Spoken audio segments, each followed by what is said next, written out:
Having lived most of my adult life in New York City, I have been very fortunate to come across tons and tons of different kinds of cuisines right there in my neighborhood, on the streets, through the street fairs. It was a fantastic experience every year, and one of the things that I learned to do was to see different kinds of salads that were made in different kinds of stalls. And I'm going to make you a pasta salad, which for me as an Indian, I wouldn't think that pasta would be something that I would eat cold. But when I tried it, I thought, oh my God, this is great. And I'm going to share that recipe with you, which I'm sure is available freely on the streets of Latin America and also Italy. And the ingredients are 2 cups of cooked macaroni pasta, 4 diced asparagus, 2 carrots diced, 1 tomato diced, 3 tablespoons chopped fresh cilantro, 1 tablespoon olive oil, 2 tablespoons white wine vinegar, 1½ teaspoon of peanut butter, 2 tablespoons mustard, 1½ teaspoons of dry basil, salt and pepper to taste. So we're going to start with the dressing. We'll start with some extra virgin olive oil. Be generous with your extra virgin olive oil. It's really good for your health. And it's not oil that you're eating. There you go. And some white wine vinegar. Pinch of salt. What I have here is some raw asparagus and some raw carrots, but that's because this is the way we like it. If you want, you could have blanched the carrots a little bit, and you could have blanched the asparagus, or you could have cooked it a little bit, however you like it. But we like it this way, so I'm going to show you how to do it this way. Start whisking these two really different textures together. Crack some pepper. What's a salad without black pepper? And you cannot have enough.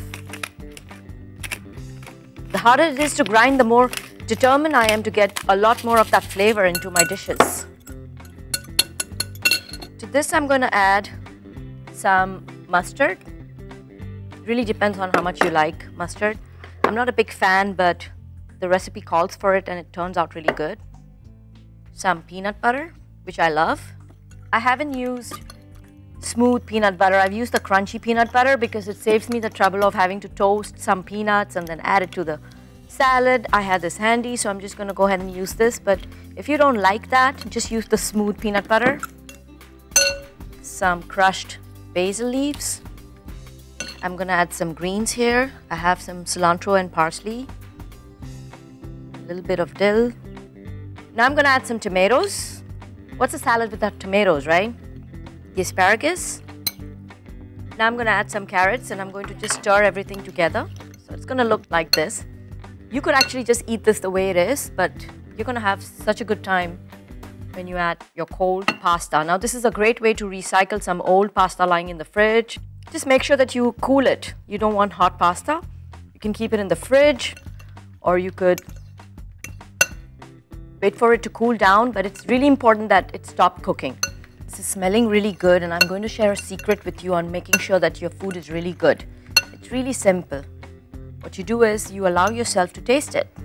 Most people are afraid to taste their own food, but they're not afraid to share it with their guests. But I like to make sure that everything I serve is something that I like to eat, because I know who's going to be left with the leftovers. This is perfect. Whether it's the streets of New York or it's my kitchen, street foods are just delicious. They're easy to make. They taste fabulous. Your guests think it's interesting. You love it.